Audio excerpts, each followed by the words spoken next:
Who likes Colt? We all like Colt. Well, Uncle Ralph's in town.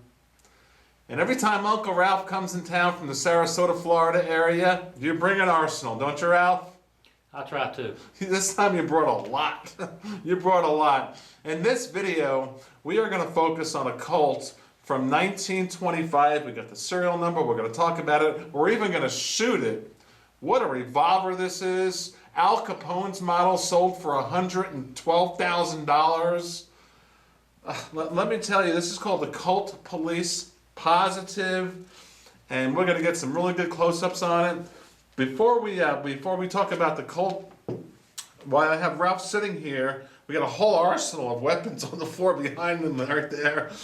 Ralph, thank you. This is what we're going to talk about over the next week. I just want to prep you guys and kind of tease you what's coming up. Besides us talking about this incredible Colt, which is worth a lot of money, we're going to talk about a Smith Model 28 from the 1960s. Is that one of your favorites in your collection? Oh, that's my absolute favorite pistol. Really? Okay. And thank you. You were here about a month ago when you brought that 38 special, and everyone enjoyed that video.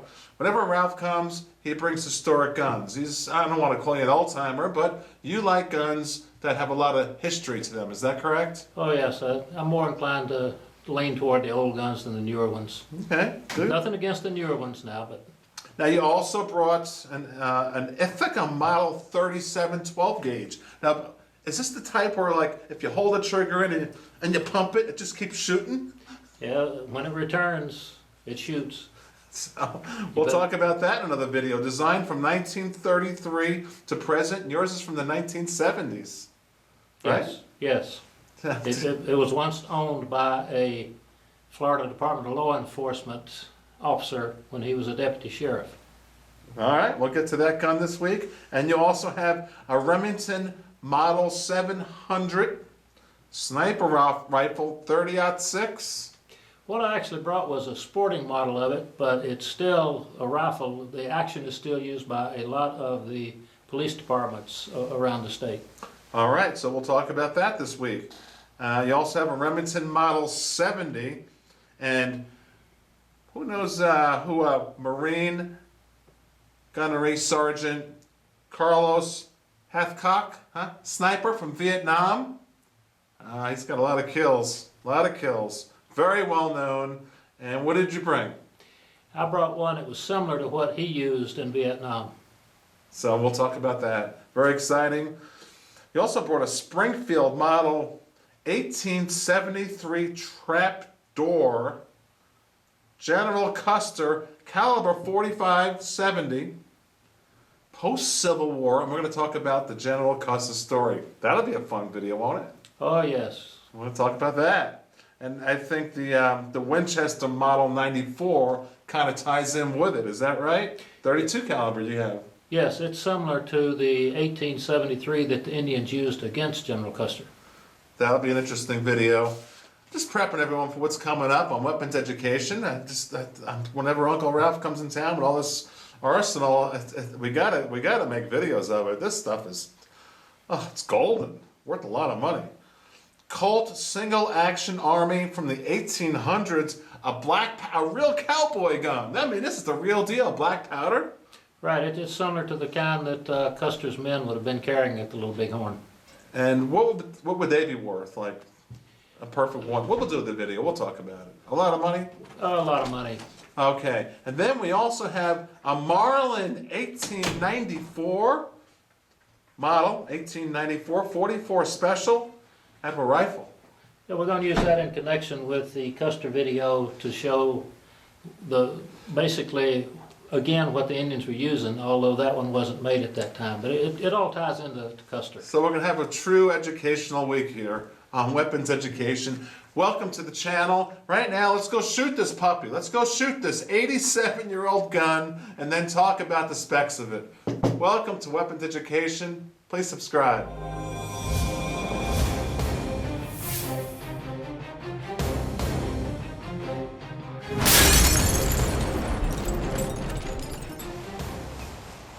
All right, let's take a shot with this Colt Police Positive from 1925.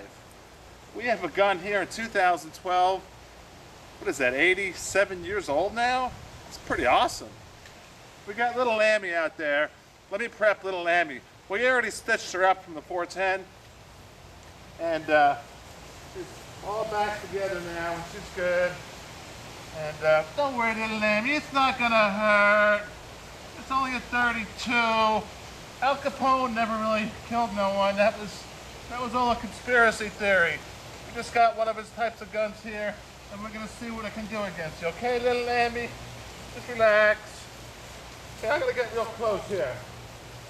Because you never know. I think Al Capone might have shot some people at close range. You never know. Okay, I'm gonna shoot at your right side there. Or your left eye. Here we go. Oh boy. Now, that was pretty close range. Do not underestimate a 32. I'm curious. Oh, here it is. All right, it did actually pretty good. It did pretty good. Okay, so it did crack, but it was also fractured from the 410, and little Lammy's doing just fine. But just to show, revolvers, they're awesome. Let's go talk about this Colt from 1925. Let's talk about it some more on the tabletop. All right, that was fun. We just shot the Colt Police Positive. This gun has a lot of history. It was produced from 1907 to 1947. You're looking at the 4-inch model. It's a double action, 6-round cylinder. And Ralph, now generally speaking, with the cylinders on a Colt, which way do they rotate? Generally speaking. Clockwise. And you have a law enforcement background. What did they teach you way back when? First thing they taught us about your handgun, which is what we used back then, was that be sure you know which way your cylinder turns, because in the middle of the night you might have to reload in the dark. And you needed to know, on the Colt they generally went to the clockwise, and a Smith they went counterclockwise. So it was very important to know that to stay alive. That's good to know. All right, well, thank you. So we're looking at a revolver here with fixed iron half-moon blade front sights and a V-notch rear sight. But really, we're looking at a gun it's 87 years old and shoots like the day it was designed, back in 1925. And talking about that, let me show you something here. What Ralph did is he did a little research, and the serial number on this, let's see if we can zoom in on this. Since they were produced from way back when, yours, I'm going to try to zoom in there to 1925. Yours, I highlighted, is in the 200,000 range of the serial numbers. And if you really want to research an old revolver, that's one way to do it. Is that correct, Ralph? That is correct. Explain that. Well, you can pull it up on the internet on a lot of guns, and they will tell you what year the particular serial numbers were produced, and you can learn from that what year the gun was produced. Right. Okay, so if your serial number on this particular gun was, say, on the top there, what does that say, 49,000 or so? It was from 1907 and all the way down to 1943. Okay, back to the gun. Actually, let's go to the actual 32 caliber. Look at the size difference in the Smith & Wesson 32 caliber. You've got some old Remington. How old are those Remingtons? They're about 20 years old. Okay, and 32. And look at the size difference from a 32 and a 38. But I tell you, that 32 is no slouch, is it? It certainly isn't. It certainly isn't, as we just seen. It just it did a number on those glasses. Let's take a look at the other side of this gorgeous gun. I know everybody loves Colts. Let me show you this one more time. There's a nice look at the other side.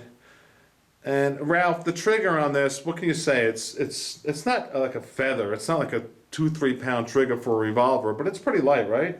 It's Just a gorgeous light, yes. gun. Thank you so much. We got a lot of cool videos coming this week. Thank you, Ralph. Oh, you're welcome, Tom. Is there anything else you want to add? Did I miss something? Did I miss the Al Capone portion? No, you'd mentioned Al Capone, but And how much did it sell for? $100-something thousand, huh? $109,080. Okay, so I guess if you were a a gangster, your guns are worth a lot more money. And Yeah. this is what he carried, huh? In the 38. Yes, a little history on it also. In the movie Death Wish, Charles Bronson used a 32 police positive. Very interesting. Cool. All right, there you go. Colt Police Positive, chambered in 32.